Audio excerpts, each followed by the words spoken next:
사랑하고 축복합니다. 우리가 가족들이 이렇게 한자리에 모여서 예배드리는 이 한 주간에 또 이 시간이 얼마나 복된지 모르겠습니다.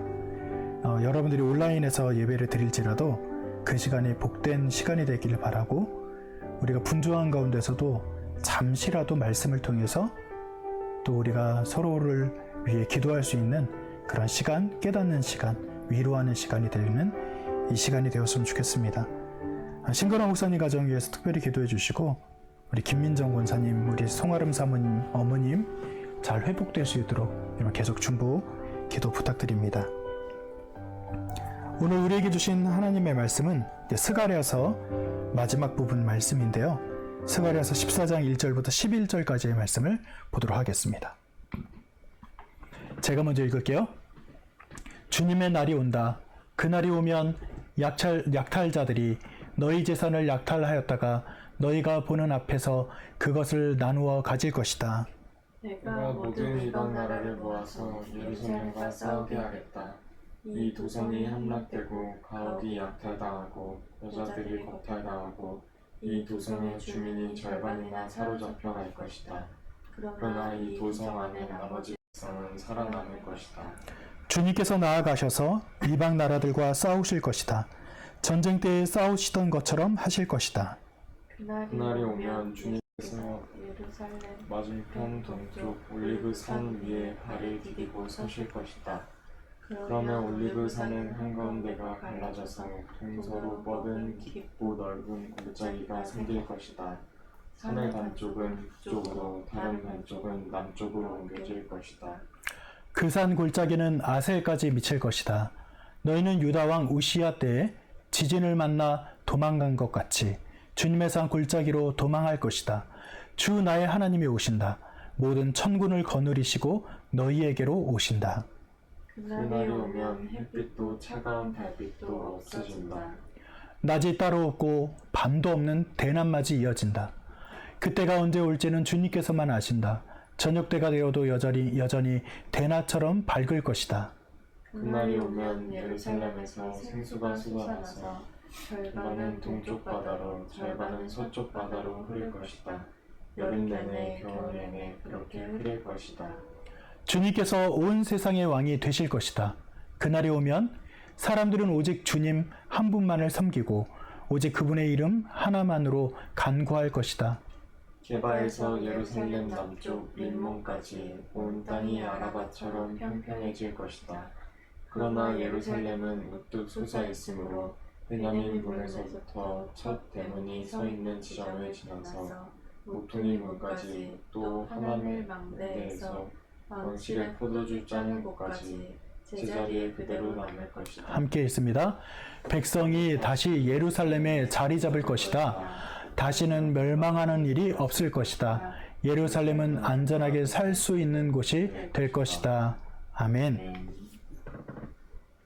그날이 오면 이라는 제목으로 우리가 말씀을 함께 나누겠습니다. 지난 시간 스가랴서에 대해서 제가 이제 말씀을 드렸는데, 스가랴서는 포로에서 돌아온 이후 그들이 성전도 건축하고 새롭게 나라를 부흥시켜야 되는 그런 시점에서 그들이 방해를 받잖아요. 그래서 많은 사람들이 절망해 있고 성전도 짓지 못하고 그런 상황 가운데 어려운 가운데 주어진 그런 말씀이다라고 제가 지난번에 설명을 했어요. 포로에서 돌아온 이스라엘 백성들이 그들이 돌아왔지만 현실은 어떻습니까? 굉장히 초라합니다. 그러니까 좋은 일이 있지만, 좋은 일이 있다 하더라도 우리가 해방됐어. 지난주 제가 광복절 설교하면서도 광복이 되었어 라고 말은 하지만, 광복이 좋은 것이지만 나라는 어때요? 비참해요. 굉장히 황폐해 있고 일본이 다 가지고 갔기 때문에 굉장히 어려운 가운데서 광복을 맞이했다는 거죠. 그러니까 이들도 포로에서 돌아왔지만 현실은 초라합니다. 성전은 무너지고 백성들의 마음은 낙심과 두려움으로 가득 차 있는 그런 때에 학개와 스가랴라고 하는 선지자를 보내서 무너진 성전 다시 세워라, 무너진 믿음을 다시 세워라 라고 하면서 성전만 세우는 것이 아니라 너희들의 마음도 새롭게 세워라 라는 그런 말씀이 바로 스가랴 말씀이라고 그렇게 말씀을 드렸죠. 그래서 현실적으로 저렇게 성전 지어라 라는 것 말고도 굉장히 추상적인 이야기가 많이 나와요. 그 추상적인 이야기가 어떻게 펼쳐지냐면은 환상과 예언이라는 것이 많이 표현되고 있는 거예요. 그러니까 그 환상과 예언을 통해서 궁극적으로 이루실 구원과 회복 그리고 하나님 나라를 보여주는 책이 바로 스가랴서다 라고 보면 되고요. 또 스가랴서는 그렇기 때문에 구약과 신약을 연결시켜주는 책이다 라고도 볼 수 있습니다. 왜 그러냐면 여러분들이 그 스가랴서에 보면은 예수님이 여러분들이 그 공생의 기간 동안에 보면 나귀 타고 입성하시는 장면 여러분들 기억하시죠? 근데 그게 예언이 된 책이 어디 있을까요? 바로 스가랴서입니다. 그리고 가룟 유다가 예수님을 파는데 은 몇십 냥에 팔죠? 30냥에 팝니다. 그러니까 은 30개에 예수님을 팔아요. 근데 은 30개에 파는 것이 어디 예언이 되어 있죠? 스가랴서입니다. 그리고 예수님이 십자가에서 창에 찔릴 것이다 라고 찔림에 대한 예언이 있어요. 그 예언이 있는 성경이 어디 있죠? 입니다. 제자들이 또 다 흩어질 거다. 예수님이 십자가 지면 그것도 예언이 돼 있어요. 그게 어디에 예언이 돼 있죠? 스가랴서입니다. 여러분들이 마지막에 또 그것뿐만 아니라 마지막에 재림의 왕으로 오신다라고 예언되어 있는 책도 바로 스가랴서예요. 그러니까 스가랴서는 돌아와서 우리 현실이 너무 안타까워. 그런 상황에서 주어진 스가랴를 통해서 주어진 말씀인데 당장 성전만 새로 짓고 믿음만 회복해라 이 정도의 말씀이 아니라 그 이스라엘에게 주시는 말씀인 것처럼 보이지만 그리고 예수님이 승천 지금 예수님이 다 오실 것이다 라는 것까지 예언된 책이 바로 스가랴서라는 것을 여러분 인식하시라는 것이죠. 그래서 오늘 읽은 이 말씀은 스가랴서의 마지막 부분의 결론처럼 주어지는 그런 성경인데 끝이 있다라는 거예요. 그리고 그 끝의 모든 것들은 하나님께서 끝에 결론을 내릴 것이다 라고 기록이 된 책이죠. 여러분 역사는 어떻다고 말을 하냐면 역사는 반복된다고 말을 해요. 그 역사는 계속해서 반복되고 전에 있었던 것이 후에도 반복될 것이고 그렇기 때문에 어떻게 보면 좋은 것이 아니라 절망도 반복될 것이다 라는 그런 역사의 한계를 이야기합니다. 그런데 역사는 반복되지만 그러나 오늘 성경에 보면 그 반복되는 것에 무엇이라고 말하는 거예요? 결말이 있다. 반복된다고 해서 좋은 일만 반복되고 아니면 슬픈 일만 반복되고 또 나중에 또 그렇게 될 거야 라고 자조 섞인 이야기를 하는 것으로서 우리가 살아가는 것이 아니라 제가 늘 말씀드릴 때가 있어요. 이 세상이 비록 불합리하고 부조리하고 때로는 악인이 아무런 처벌도 받지 않는 것처럼 보이고 굉장히 어렵고 힘든 상황들이 많은 사람들이 있어요. 그래도 제가 자조 섞인 것처럼 얘기하지만 정답을 얘기할 때가 있어요. 뭐라고 말씀드리냐면 하나님이 살아계시기 때문에 다행입니다. 왜요? 결말을 지어주시는 분이 하나님이시기 때문입니다. 즉 스가랴 14장은 이 결말의 날, 즉 역사가 반복되고 역사가 계속해서 끊임없이 반복되는 상황 가운데 하나님이 어떻게 인지에 대한 것이 바로 14장에서 말씀하고 있다는 것입니다. 그러면 우리에게 질문할 수 있죠. 당신의 결말에 대해서 당신은 어떻게 생각합니까? 어떤 결말을 맞기를 원합니까? 아니면 하나님은 당신에 대해서 어떤 평가를 하기를 원합니까? 우리는 물어봐야 되는 거예요. 지금 하나님이 나한테 당장 물어보지 않는 것처럼 보이고 나한테 어떤 것도 요청하지 않고 나를 그냥 방치한 것처럼 보일지라도 그러나 나도 하나님의 결말대 앞에 설 것이라는 거죠. 즉 심판 앞에 우리도 설 것입니다. 그러니까 오늘 우리는 어디에서 어디로 가는가, 어떻게 살아야 하는가, 어떤 결말에 대해서, 어떤 주님의 날에 대해서 우리는 기대할 것인가를 우리가 기억하면서 오늘 말씀을 들으면 좋겠습니다. 우리 말씀을 한 구절씩 보면서 한번 이야기해 볼까요? 14장 1절에 자 노란 부분 제가 어디에 색깔을 칠해놨죠? 주님의 날이 온다. 자 주님의 날이 온대요. 그 날이 온대요. 그 날이 오면 어떻게 해요? 결말이 되어지는 그날이 오면 약탈자들이 너희 재산을 약탈하였다가 너희가 보는 앞에서 그것을 나누어 가질 것이다. 굉장히 안 좋은 얘기처럼 보여요. 14장 2절도 마찬가지죠. 14장 2절에 제가 노란색으로 친 부분만 읽어주세요. 시작. 내가 모든 이방 나라를 모아서. 자, 보면 주님의 날이 오기도 하고, 그리고 주님께서 뭔가 이방 나라를 모은다라고 말했는데, 뒤에 보면은 어떤 내용이 펼쳐지냐면은 싸우고 함락되고 약탈당하고 겁탈당하고, 와, 굉장히 안 좋은 일이 펼쳐집니다. 보면서 이런 말을 하는 사람들이 있어요. 하나님이 악을 기뻐하시는가? 하나님이 악을 때로는 사용하시는가?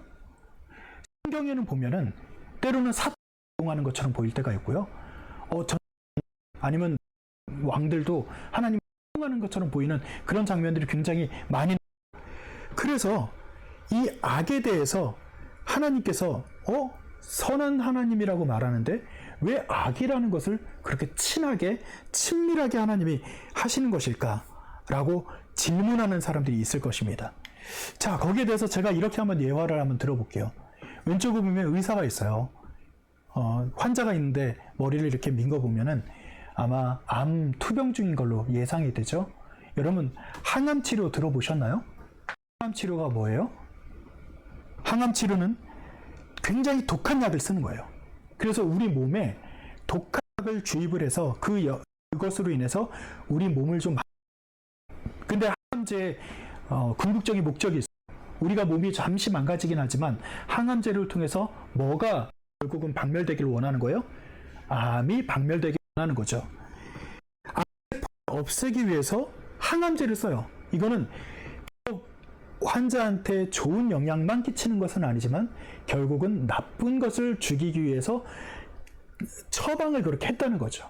자, 때로는 우리가 음악을 들을 때가 있어요. 근데 심포니 음악을 듣다 보면 귀를 갖다 자극하는 불협화음이 나올 때가 있습니다. 그러니까 어떤 음악인지 제가 구체적으로 지금 말씀드리기는 어렵지만 음악만 막 펼쳐지는 게 아니라 중간에 일부 불협화음을 넣을 때가 있어요. 그게 왜 그러냐면은 그 다음에 이어지는 아주 화음이 잘 맞는 그런 음악을 들을 때 불협화음 듣고 더 아름답게 들립니다.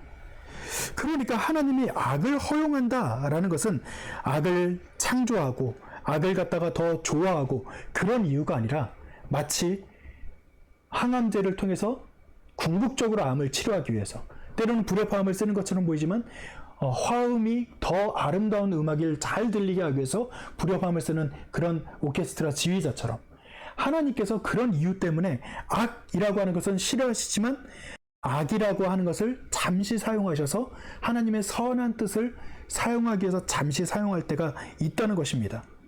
기억해야 될 것은 뭐냐면 결국 하나님은 악을 멸하십니다.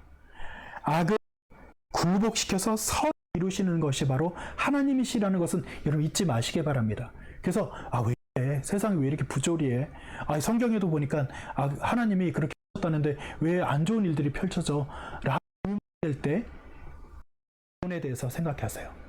결국은 하나님이 선을 승리하게 하시고 선을 남기시고 악을 멸하신다는 것을 여러분들이 기억하시기를 간절히 바랍니다. 자, 그리고 3절과 4절 말씀인데, 자, 주님께서 어떻게 하신다고요? 나아가신대요. 아까 1절과 2절에 보면 하나님이 중심에 선 것처럼 보이지만 안 좋은 일들이 펼쳐졌는데 여기는 어떤 일이 펼쳐져요? 하나님이 싸우신대요. 그러니까 악을 그냥 방치하신다는 게 아니라 하나님이 궁극적으로는 싸우신다는 거죠. 또 14장 4절에서 보면 어떻게 해요? 주님께서 예루살렘 맞은편 동쪽 올리브산 위에 발을 디디고 서실 것이다 라고 말하면서 잠시 잠깐 악이 승리하는 것처럼 보이지만 하나님이 궁극적으로 싸우시고 하나님이 그 모든 것들을 다스리시는 정점에 서실 것이다 라고 성경에서 그렇게 연결이 된다는 거죠. 하나님께서 우리에게 다가오실 때, 그리고 하나님의 심판이라고 하는 것은 그 끝이 아니라 통로가 된다는 것을 말합니다. 그래서 부활이라고 하는 것을 통해서 하나님이 절망적인 죽음만 있는 것이 아니라 부활을 통해서 어떻게 해요? 하나님의 동산, 하나님의 평화, 하나님의 기쁨을 펼치신 것처럼 예수님이 죽으셨지만 죽음으로 끝난 게 아니라 결국은 살아나셨고 하나님의 그 심판이 결국은 선한 곳으로 연결될 수 있도록 하나님의 길을 여셨잖아요. 그래서 우리도 십자가처럼 예수님의 죽음이라고 하는 그런 순간이 우리에게도 찾아올 때가 있을 거예요. 그러나 죽음으로 끝나는 것이 아니라 하나님께서 새로운 부활과 우리에게 여시는 평화, 하나님의 임재가 있다는 것을 여러분 분명히 기억하시기 바랍니다. 자, 6절과 7절에 보면 이렇게 기록이 되어 있습니다. 한번 다 같이 읽습니다. 시작. 그날이 오면 햇빛도 차가운 달빛도 없어진다.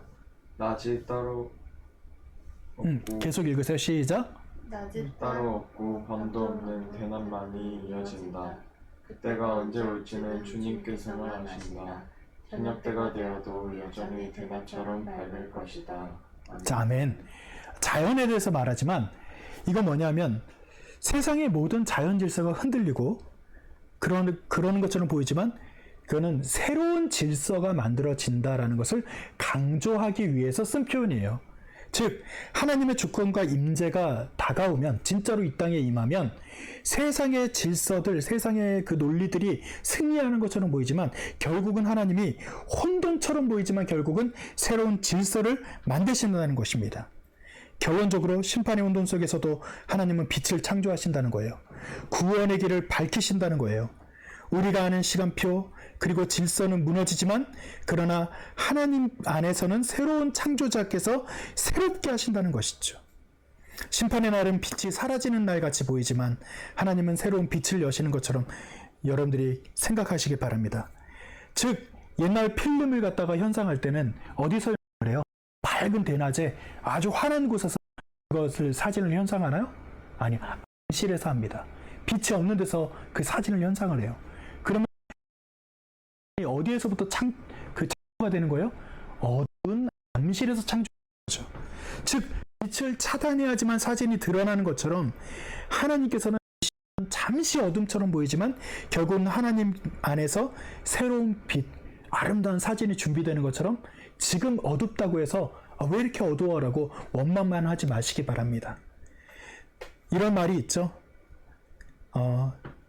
해돋기 직전이 가장 어둡다라는 표현 여러분 잊지 마시기 바랍니다. 여호와의 날은 우리가 아는 낮과 밤이 무너지는 날입니다. 그러나 그 혼돈은 끝이 아니라 하나님께서 새 빛을 창조하는 순간일 겁니다. 아마 요즘 그런 말들 많이 하는 사람들이 있어요. 세상이 왜 이래? 세상이 왜 이렇게 어두워? 왜 이렇게 힘들어? 라고 말하는 사람이 있어요. 그런데 생각하세요. 새로운 빛, 새로운 질서를 하나님이 짠 하고 나타나기 위해서 지금 가장 어두움이 이 시간 우리에게 펼쳐지는 거구나 라고 생각하시면 어떨까라는 생각이 듭니다. 자, 계속해서 말씀을 한번 읽어보죠. 그날이 오면, 자, 다 같이 읽습니다. 시작. 예루살렘에서 생수가 솟아나서 절반은 동쪽 바다로 절반은 서쪽 바다로 흐를 것이다. 여름 내내 겨울 내내 그렇게 흐를 것이다. 그날이 오면 성령께서 생명의 물을 흘려보내신다라고 말합니다. 또 9절도 한번 읽어볼까요? 그날이 오면 시작. 그날이 오면 사람들은 오직 주님 한 분만을 섬기고 오직 그분의 이름 하나만으로 간구할 것이다. 아멘. 여호와께서 하나이시고 즉 한 분만을 섬기고 오직 그분의 이름 하나만으로 간구할 것이다 라고 말하면서 예수 그리스도 그 한 분이 정말 뚜렷하게 등장하신다는 것을 말하는 것이 바로 오늘 이 말씀이라고 보시면 됩니다. 10절과 11절은 제가 읽어드릴게요. 예루살렘 남쪽 림몬까지 온 땅이 아라바처럼 평평해질 것이다. 그러나 예루살렘은 우뚝 솟아 있으므로 베냐민 문에서부터 첫 대문이 서 있는 지점을 지나서 모퉁이 문까지 또 하나넬 망대에서 왕실의 포도주 짜는 곳까지 제자리에 그대로 남을 것이다. 백성이 다시 예루살렘에 자리 잡을 것이다. 다시는 멸망하는 일이 없을 것이다. 예루살렘은 안전하게 살 수 있는 곳이 될 것이다 라고 말하면서 궁극적인 평화를 말하는 겁니다. 처음 했죠. 중심에 오시는 것 같은데 막 절망 상태가 펼쳐졌죠. 근데 하나님이 어떻게 하세요? 그런 질서를 잡아가시고 하나님 중심에 계시고 그날이 오면 새로운 질서를 회복하게 하시고 궁극적으로 10절과 11절에 보면 결국은 가장 평화로운 상태를 만드실 것이다 라고 이야기하고 있는 것이 바로 오늘 스가랴서의 마지막 결론입니다. 여러분, 지금 가장 어두운 시절이다 라고 말할 때 하나님께서 그날이 분명히 오게 할 것이고 11절에 말하는 것처럼 예루살렘은 안전하게 살 수 있는 곳이 될 것이다 라고 말하는 것처럼 우리에게도 궁극적인 평안이 펼쳐지기를 소원하면서 여러분 그날이 오면 하나님께서 이렇게 할 것이다라는 것을 기대하면서 한 걸음 한 걸음 나가시는 귀한 은혜가 있기를 간절히 축원드립니다. 저도 그렇고 아내도 그렇고 뉴스 요즘에 굉장히 잘 보거든요. 때로는 뉴스를 보는 것으로 끝내는 것이 아니라 하나님의 말씀을 켜야 되는 것도 동시에 해야 된다라고 오늘 성경은 말씀하는 거예요. 세상의 뉴스는 어떻습니까? 그날이 전 상태를 말해요. 그래서 어둡고 어려운 일들 뉴스에서 쏟아져 납니다. 그런데 그것만 보고 있으면 어때요? 절망스럽고 불안하죠. 그런데 그 절망과 불안이 아니라 하나님을 믿는 우리에게 하나님의 말씀을 켜는 순간 지금은 어둡지만 하나님의 말씀 안에서 새롭게 될 것이구나. 그렇게 우리가 늘 하나님의 말씀 안에서 새로운 마음으로 즉 스가랴서의 말씀을 통해서 가장 어렵고 힘든 상황 가운데서 새롭게 해라. 너희 마음을 다시 새롭게 해라 라고 스가랴 선지자를 통해서 말씀하신 것처럼 오늘도 우리에게 이 말씀이 그날이 오면 이렇게 될 거야 라는 귀한 은혜의 말씀으로 다가오기를 간절히 축원드립니다. 제가 예화 마지막으로 하고 끝내려고 하는데 자 왼쪽에 있는 예화는 이런 얘기예요. 도시가 정전이 됐어요. 그리고 이 정전이 되면 비상 발전기가 켜져서 어두움을 밝게 될 것입니다.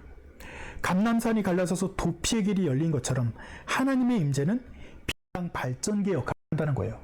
즉 어둡지만 비상 발전기는 어떻게 해요?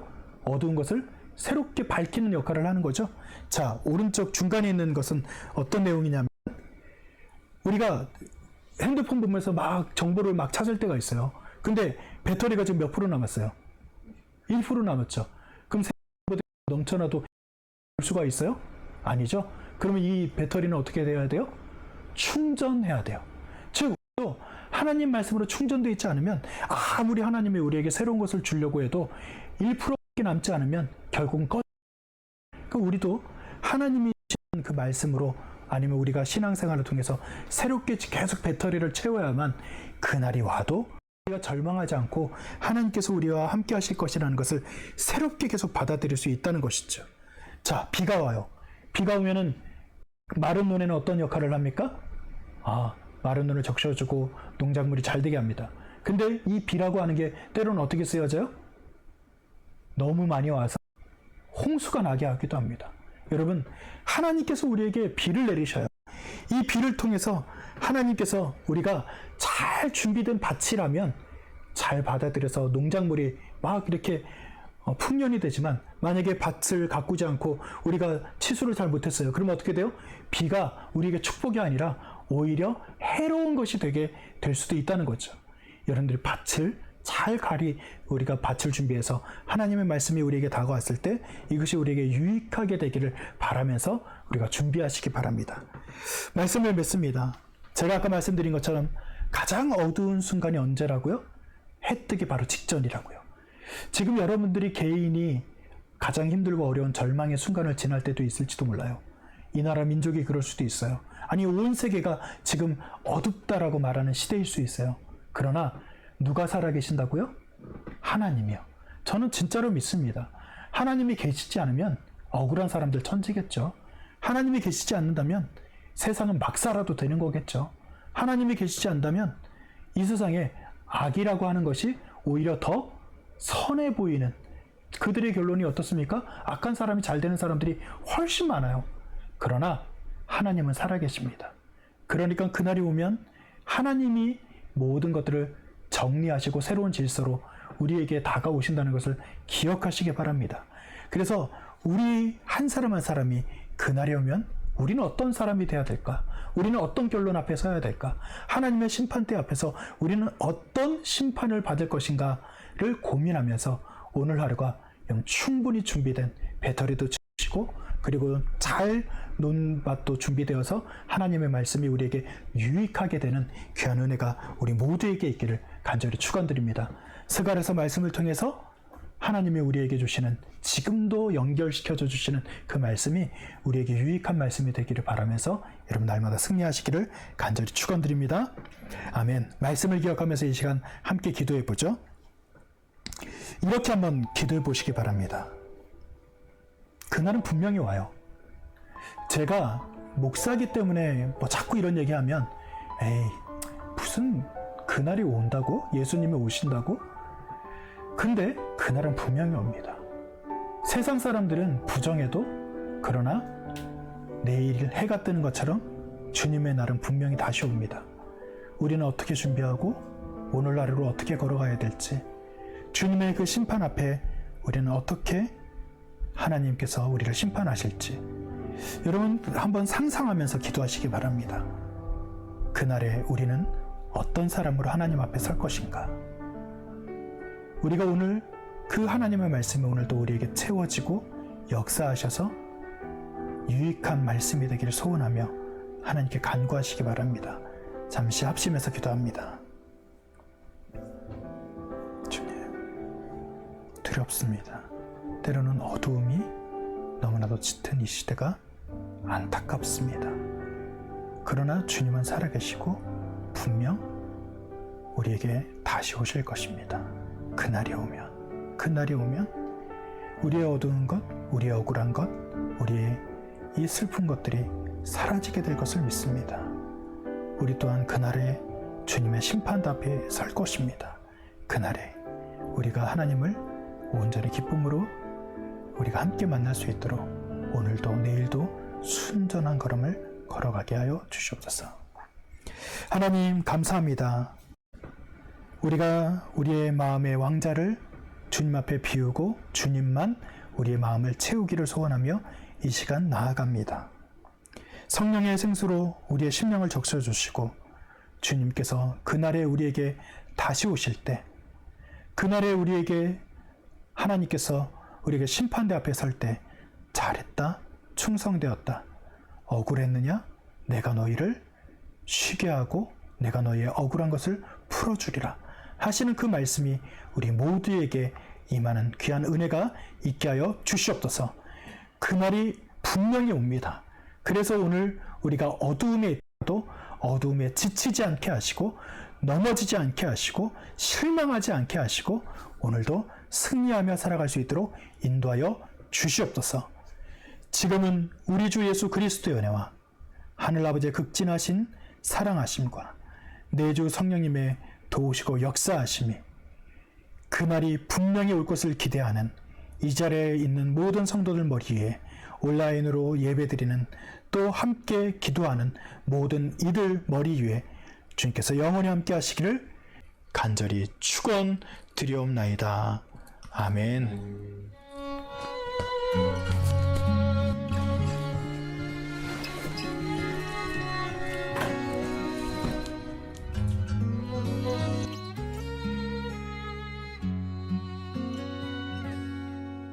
전능하신 하나님, 너를 지키시는 분, 그 얼굴을 내게